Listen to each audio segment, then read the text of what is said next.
Thousands of MacConnection customers have successfully installed their SIMMs. So what's all the brouhaha about? Well, remember, you'll be working inside a very delicate machine. And in the case of the Mac Plus, SE, and SE30, a machine that was designed to be opened only by trained technicians.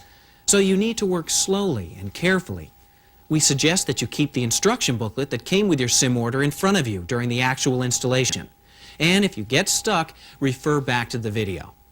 If, however, you ever find yourself with a mad gleam in your eye heading for your Mac with one of these, it's time to call our MacConnection technical support line at 800-334-4444, and we'll gladly talk you through your installation. Remember, if at any time you feel uncomfortable or uncertain about proceeding, please call us or bring your Mac to any authorized Apple dealer. Okay, let's get started. You see, installing SIMMs on a motherboard is as easy as screwing in a light bulb. It's getting there. That's the hard part. Fortunately, we have Sarah here to show us how it's done. You ready? Should I do my Vanna White impression? No, I think you just better show them the tools. So much for the glamorous world of high-tech. Well, to get inside any Mac 2, all you need is a Phillips head screwdriver. But to work on a Plus, SE, or SE30, you need an ordinary pair of wire snips and two special tools, a case cracker and a 3/32" Allen wrench. These two items have achieved virtual cult status among Mac owners and are guaranteed to earn many oohs and ahs from friends and colleagues. We sell them together as an inexpensive kit. You can also use any wide blade tool, like a ruler, for your case cracker and a number 15 Torx wrench with an extended shaft instead of the 3/32" Allen wrench. Now that we're armed, let's talk about the dangers. SIMMs and other electronic components can be seriously damaged by static electricity. Exactly. So the idea is to always ground yourself before touching your SIMMs or any of the components inside your Mac. We recommend simply taking care to always touch the metal frame of the Mac before handling the motherboard or SIMMs. Also, keep your SIMMs in their plastic bag until you're ready to put them in. And try to avoid touching the solder edges and leads. Now we'll show you how to install your SIMMs into a Plus, SE, or SE30. If you own a Mac 2, you have it easy. You can just fast forward until you see the big Mac 2 title on the screen. Okay, this is how you get into the so-called closed Macs. It's best to turn off your Mac and let it cool down before starting. Then, unplug the power cord from the wall and the back of the Mac. If you have a reset interrupt switch on the lower left side vents, gently pry it out with a flat blade screwdriver. As far as opening the case, the Mac Plus, SE, and SE30 are almost identical. Just remove these 4 screws, 2 in the handle, and these 2 down at the bottom. The Mac Plus has an extra screw right here behind the battery door. Once you've removed the screws, lay the Mac on its face, resting on a soft cloth or mouse pad. Now, take your handy little case cracker and insert it into the groove that separates the case from the front face of the Mac. Work your way around, gently prying the 2 sections apart. Once the case is loose, you'll be able to lift it off easily. Don't forget to warn them about the picture tube. Look out for the picture tube! Seriously, your video display can still be hot, and the anode on the back can hold a charge of several thousand volts, even when the Mac is unplugged. That plastic suction cup covers it safely. If your anode is uncovered, you should have an authorized Apple dealer discharge it. Don't touch it. Also, remember, it's a vacuum in there. If you should accidentally break the glass, kaboom! Be careful. I will, don't worry. By the way, ground yourself after taking the case off by touching the outside of the frame. Good point. The next step is to carefully set aside the foil shield and remove the cables connected to the motherboard. On the Plus, there's just one drive cable and a power cable. SEs have 2 drive cables and a power cable, and removing them is actually the hardest part of the process. First, do the drive cables. You need to get a finger or 2 on both sides and slowly draw it out. Just gently pull straight back. Now, disconnect the power cable. On most Macs, there's a little plastic tab at the bottom. You have to maneuver a finger to the top of it and push down to release the cable. Then pull straight back. Take your time, it can be pretty slow going.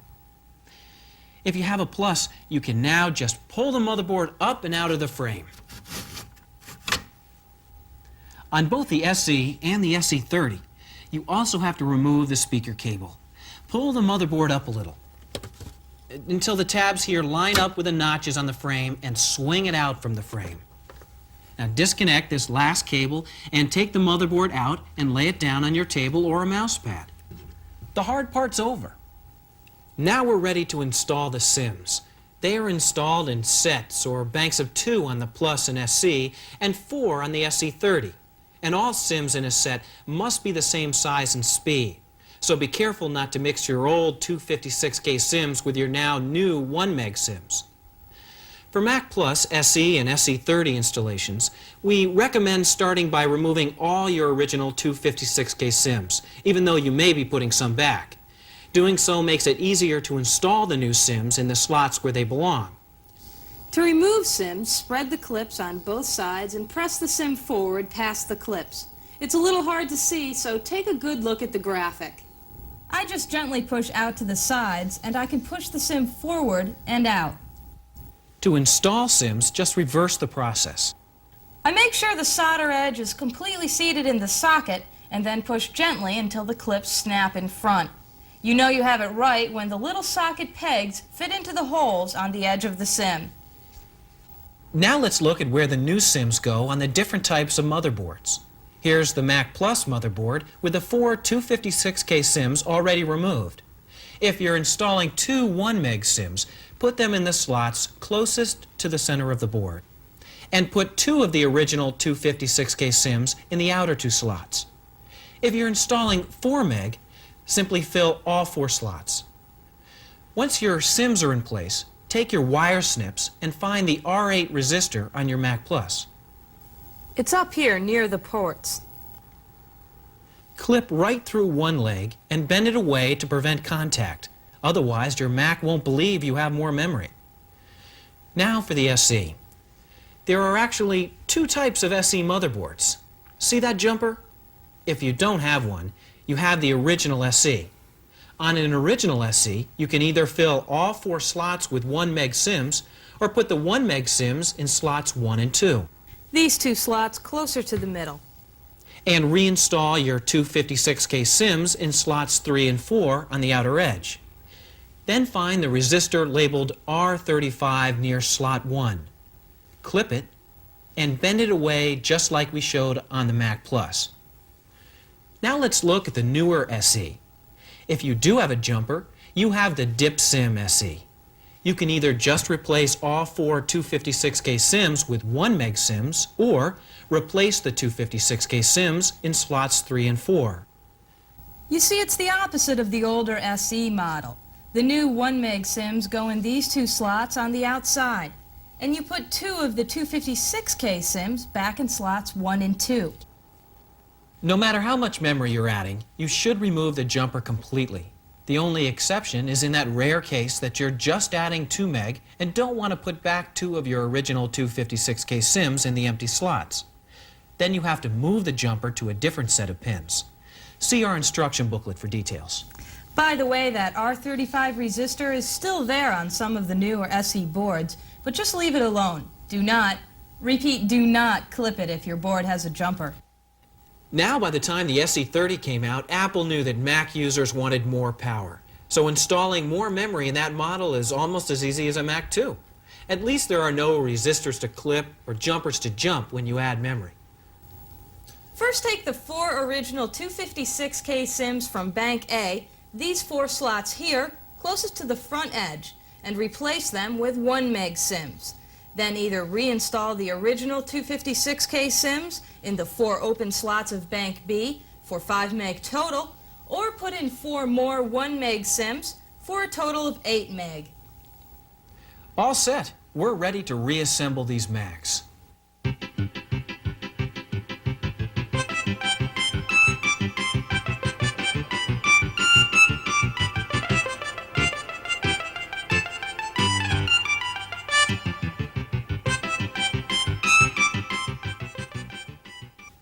See, it's much faster than taking them apart. Okay, we'll take this last SE a little more slowly. Sarah is reconnecting the speaker cable and putting the motherboard back in its guides. Then connect the power and drive cables.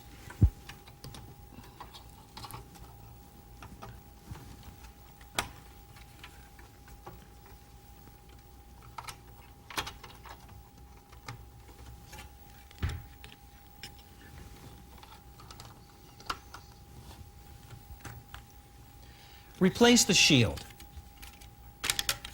Slide the case back on, making sure it fits all around. And tighten the screws.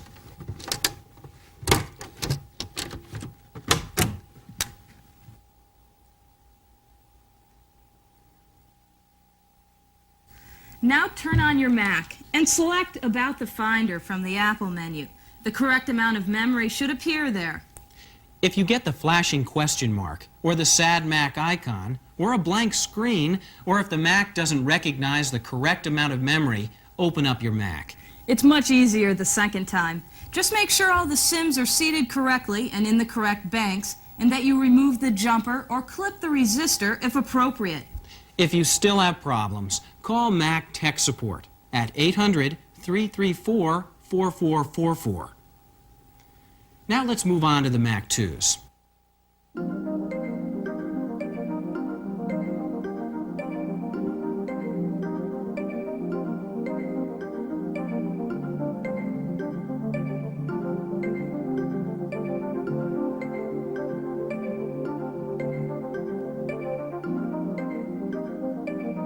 Installing SIMMs in the Mac 2 series of computers is much easier than installing them on earlier Macs. I could do it one-handed.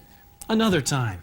The first step is to turn off your Mac, disconnect the power cord, monitor cable, and any other peripheral cables. The Mac 2 and 2X have just one simple Phillips head screw. To open the case, just unscrew it, push in the two tabs, and lift up. Over here on the 2CI or CX, there's also a screw. Remove it and pull the tabs up and lift the cover back first off the machine. On the CI or CX, the SIM slots are exposed as soon as you open the case. On the 2 and 2X, you have to remove the drive mount. Just remove these screws. I already took them out. That's cheating, but we'll let it go. Then disconnect the ribbon cables from the floppy drive and hard disk. Disconnect the power cable that's connected to the hard drive. Then lift it right out. Now we're ready to install SIMMs on these Mac 2s. This is a good time to make sure you're free of any static by grounding yourself on the front of the Mac frame. On all Mac 2s, SIMMs must be installed in banks of 4, and all SIMMs in a bank must be the same size and speed.